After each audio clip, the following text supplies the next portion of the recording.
Mariana, it's a pleasure to be with you today. You are someone who helps twice exceptional professionals working with their brain, not against it. Can you tell me a little bit about what that means? Thank you for asking. So basically, a twice exceptional professional is someone who falls into this neurodiversity framework.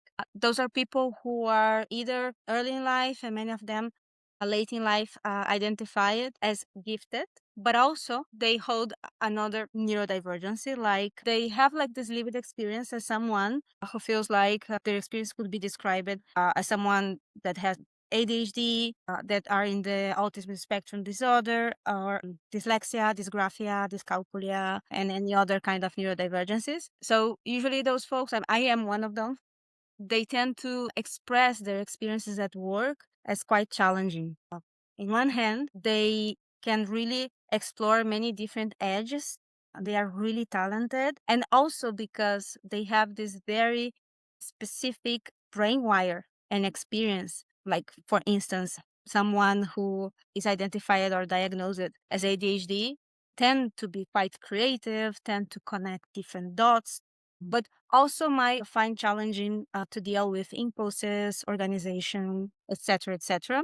I like to think of us as lost boys, like most of us, we tend to go through a professional career, really finding creative ways to endure, to pursue our dreams.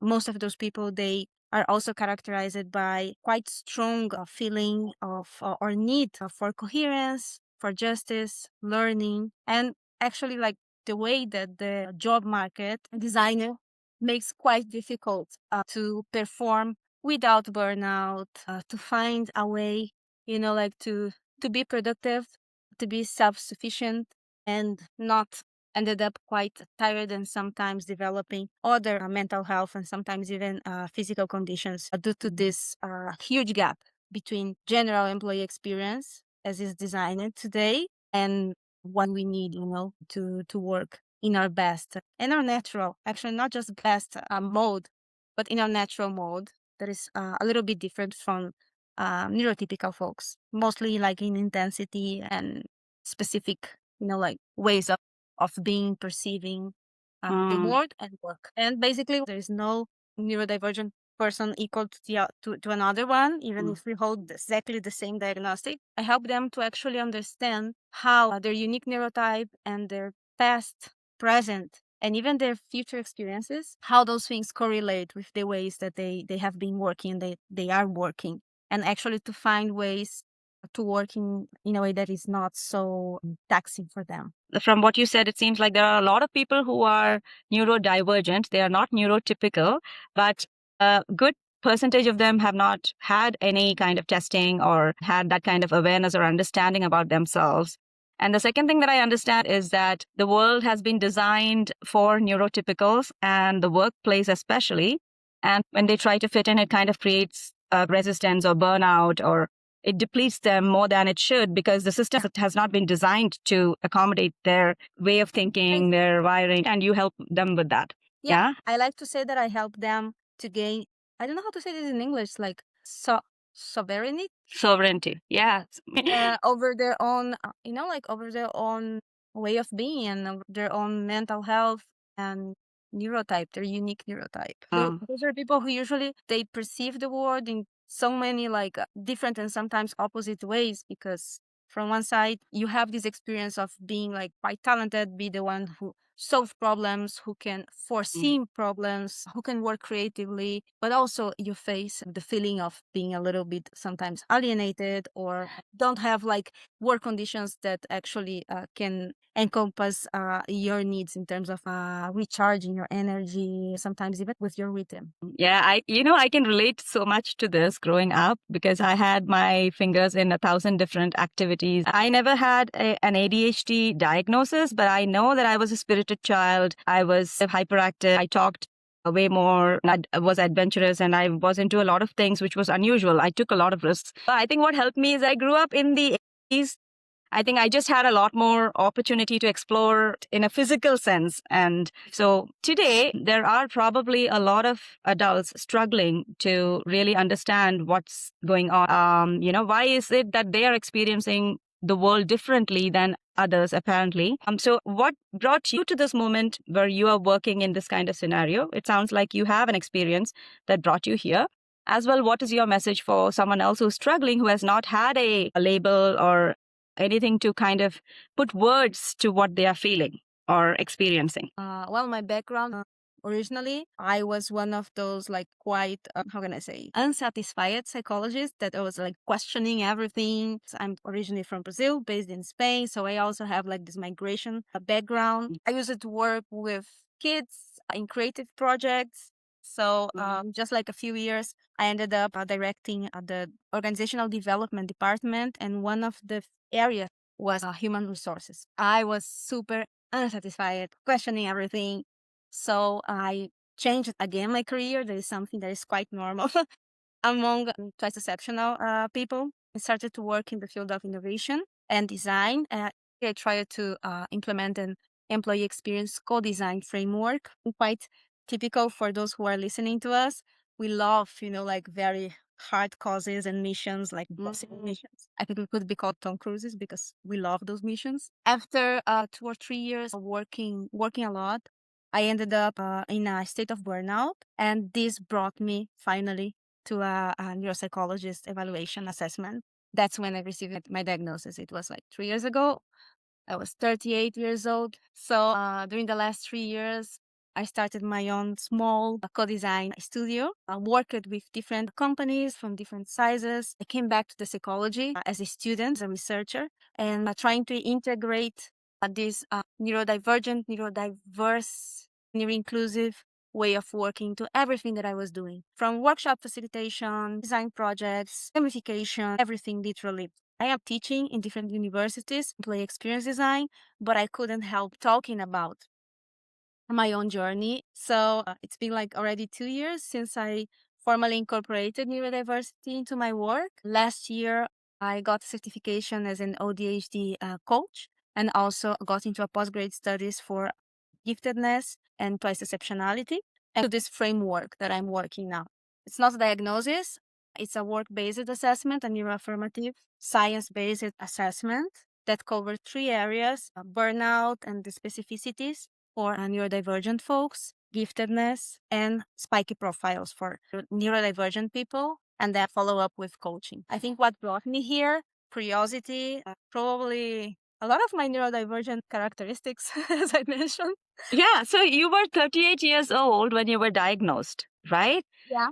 And meanwhile, you had constantly had this experience of changing careers, being really mission oriented, and always asking questions and not being fully satisfied in those roles. And it all made sense at the age of 38. Tell me how it felt for you to understand that there was something going on here that was actually a strength, perhaps, right? I mean, it felt like every emotion that you can imagine. It was not like changing careers. It was quite hardcore, especially when you need like to endure different migrations. I lived in different countries in the last 20 years. So of course, like finding this, especially in this moment that I was quite like fragile, was like somehow like a relief. Also, it was like amazing because then I was like, oh, okay, now I understand this. Now I understand this. But it was also like, okay, now what? What should I do? Because I was actually like really, really, really afraid. Like, will I be able, first of all, like to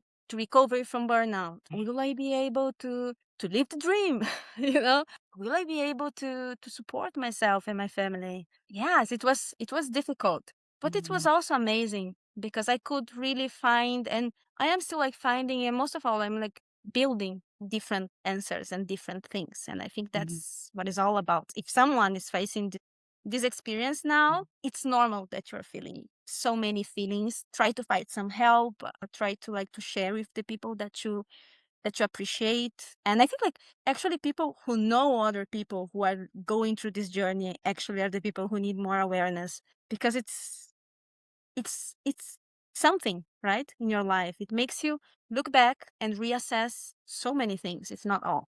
Quite like a healing too. in different levels. So what is your message if someone is currently suspecting that perhaps these systems were not exactly optimized for their kind of neurobiology? What is a first step that they can take? Is it consulting a neuropsychologist? Can you cover that part again?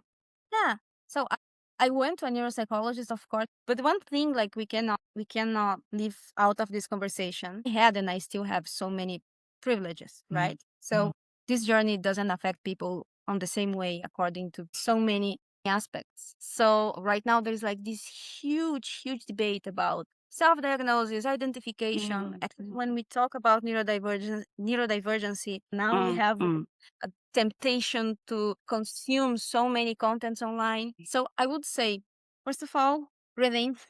You have like some path ahead. Try to find supporting groups. Try to have like some compassion with yourself, because probably you are living on the hard mode without knowing your player card.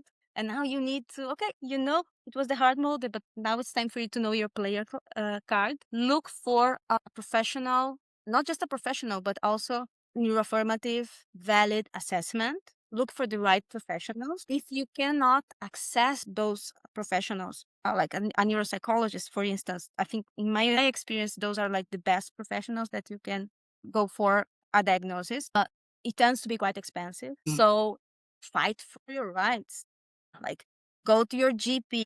Of course, you are going to consume so many information online. Have someone, like to soundboard a little bit about this. Because you don't want it to be pathologized and made into some kind of, condition when there's so much to gain from.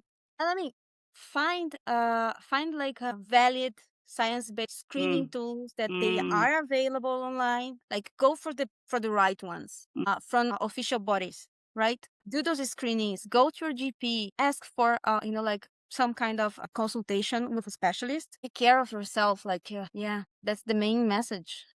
Things can be a little bit more difficult for a while because you are also gaining more self-awareness. There are so many conditions, especially nowadays, that maybe won't lead you to a formal diagnosis. So that's why I think it's so important to actually go for like good professionals. You can also experience a neurodivergent state for a while due to so many other factors. We have so many situations. Maybe someone is going through a vital crisis, economic crisis. So I think we need to actually, take care of our health. It's our right to look for information that can help us. Things can get easier sometimes not. But once you find more people and once you find more neuro-inclusive places, it gets for sure much less lonelier. We can do amazing things. Just think about this. Many neurodivergent people, many twice exceptional people, they actually designed the world. Yes, because they are the ones thinking out of the box, out of the picture, and saying, I see things that others don't, right? Questioning the status quo, right? It's difficult. No one said it would be easy. But it can be beautiful too. I love that. So I think some of the things that you shared that resonate with me are, having a high degree of self-compassion and taking care of ourselves fundamentally, because our physical body, our nutrition, all the other health-related aspects can also play into short-term symptoms or our experiences. Yeah. So take care of the fundamentals, set the foundation, but also lean on professionals for help and advocate for yourself and choose the right person. Yeah. To help Especially you. at the beginning. Like you don't need to go out and like disclosure about your neurodiversity. I did, but like you also have your right to your right to privacy and to enjoy like your health. Yeah. And your work. Like those are human rights. Excellent. So what is burnout trying to tell a high performer? The results outside seem to show that they are doing well. At the same time, their inner experience is burnout. So what is burnout trying to tell them based on your experience working with these professionals? Stop.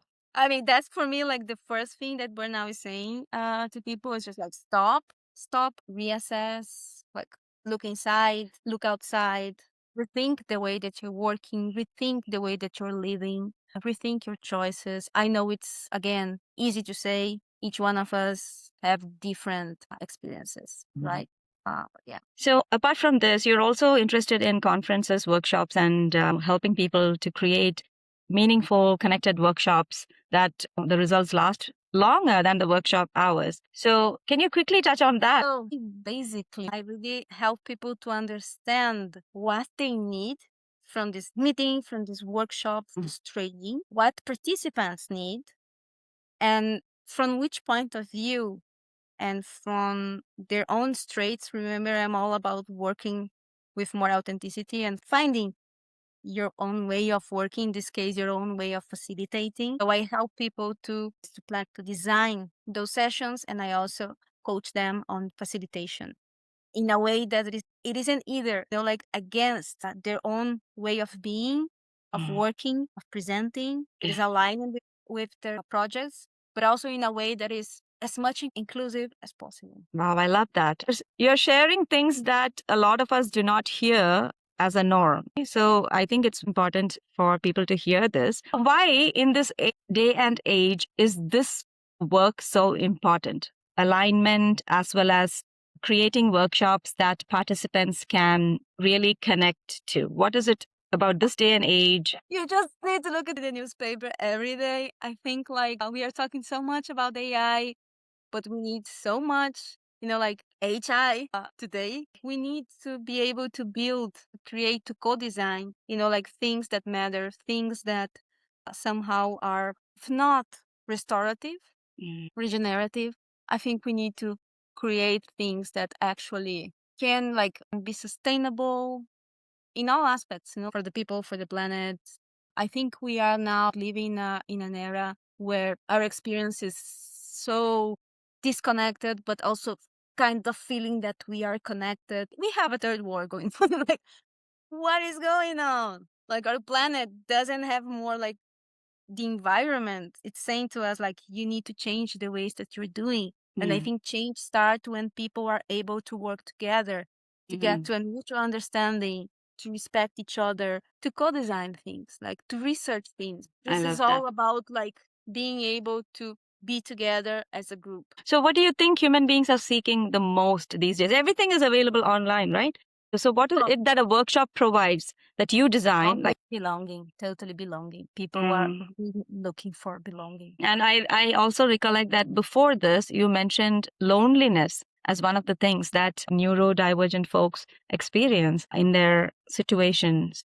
And then now you're saying that connection and belonging is what we really want. Which reminds me about your concept that I read on LinkedIn about body doubling. Can you tell me about that, what that means, and why is it important? So, body doubling is basically something that probably we all know. That feeling. Some of us have that feeling in a library. Some of us in a cafeteria. When you go to an office, maybe not so much, but some of us. When you are together with someone else, and each one of us are doing our own things, but we are doing this in parallel. So we get into this state of flow. It's funny. There's also evidence that it's contagious. If I get into flow and we are working together, probably you are getting into flow too in a while. In the context of neurodiversity, those sessions, they basically are moments in which we get together. It could be physical. I hold those spaces online in a Zoom conference, for instance, and we work with different pomodoros, specific periods of time. Okay. Yeah. And this is something that usually half an hour pomodoros, sometimes it's more, sometimes it's less. As more as you know about yourself and what you need for each moment, and for neurodivergent people, I'm sure this will make a lot of sense. You can start to tweak the amount of time. But basically, we have blocks of time.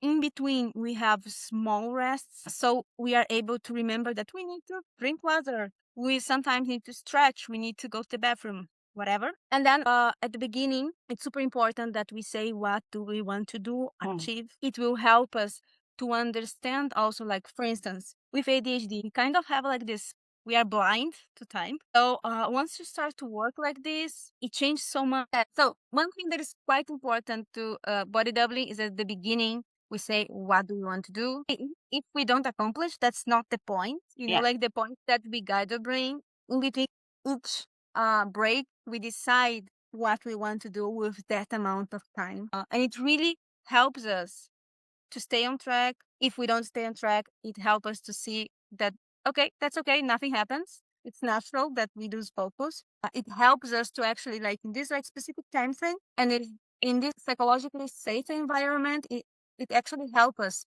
to understand more about how do we work, what is our need in terms of energy. And at the end, we celebrate what we did and we learn from the experience and we share those learnings. And I do this, first of all, for myself. And it's amazing. I love it. I think it's a great concept. So, some things that occur to me from what you shared is the psychological safety. You're presencing each other. Perhaps one person is kind of leading it. And then the specific time frame so that, you can overcome the ADHD tendency to forget where it starts and ends and have specific outcomes that you design in the beginning, right? And then you reevaluate. And so I am thinking that the more that you do it, the better you get at understanding. Actually, it's good for like almost like everyone, but I think it's a good experience. You don't need to be like ADHD Yeah. to do it. It's about learning about yourself. For instance, I learned a lot how different musics they get me into different states of flow. Yeah, I learned how do I like engage about my sensory needs, how they are changing and why. It gives you so much input and it gives you so much focus and somehow gives you like this like team spirit, the state of being a group trying to achieve and respect each other. Yeah, I love that because what it's doing, it's giving us that same tribal, all of us pulling together for the same outcome feeling and impact. But we don't all have to be part of the same tribe. Like we don't all have to be working on the same mission. We can work on our own missions, but get that group energy. That's what I'm seeing. Okay, that's wonderful. So, Mariana, I want to ask about your greater vision and mission. So, if the impact of your work spreads over the next 2 decades, what would you want people to say about Mariana and what she made possible for them? We have no idea. I'm like wondering when will be the next major change, right? I don't know. Hopefully in 20 years I'm living on the countryside, like yeah, having like very like a easy, like calm life. But I really appreciate that people today tell me that they appreciate what I am doing. What I listen from people is that I'm feeling inspired that I can do this also. Me. They usually say, like, you are helping me to think that things are possible or to think there is nothing actually per se wrong with me. If I can help people to find their own path somehow and to enjoy life and to, yeah, and to do things, even if those things means to do less, I, I have no idea actually. Yeah, yeah. I'd love to be part of a movement of people because I think like the next change, it's a collective change. It's not about like someone. I think from what I've heard you share so far, you're someone who brings people together, helps them overcome what they see as limitations and see what's possible for them, which is greater than anything they imagined till now. Yeah, and also, I mean, and also like to have like critical thinking, situated thinking. Sometimes when you're struggling, it's also important to recognize where we are and all of this materiality that we need to change collectively so more people can actually dream together. When I think about giftedness, like in Spanish and Portuguese, it has like completely different translation. Giftedness is sometimes like so much misinformation, stereotypes. Here we say like altas capacidades, or in Brazil it's altas habilidades, but it's actually about huge potential. So like a potential needs to be expressed. When you plant a seed, this seed has a lot of potentials, but you need to actually to take care of the land, other weather. That's why I say I love when people feel that they are inspired to change things for themselves, from themselves, but mostly together. There's no point talking just about neurodivergent people. Like the true richness, it's about neurodiversity. I mean, it's hard, it's not easy, make like a lot of efforts, question ourselves, but I really want to believe that we can do this. That's me being quite optimistic. I don't know. I think that just expresses who you are, right? Because you can see things that are possible, and the things that become possible are the things that someone or the other has thought of as possible in the beginning, even when it was far fetched at that time, right? Yeah, it's like when people say, like, I think I heard this from the flotilla, something like, we need to do something without anger and we need to celebrate, like happiness, life. We need to change what needs to be changed and we cannot lose our humanity, like along the way. Change what needs to be changed without losing our humanity. I love that. That's a beautiful way to sum up your work. Mariana. You are such a passionate, mission-oriented leader and coach. There are so many new things that you introduced today, and I am eager to get that out to people who want to learn more, how to be more inclusive, how to be more connected, how to do workshops better, and what is the real need of the hour for someone who wants a purpose and wants to also fit in, but also be themselves. I feel like a lot of those questions have been answered with the things that you covered today. So I really appreciate your time. Thank you, dear. It was lovely. Thank you.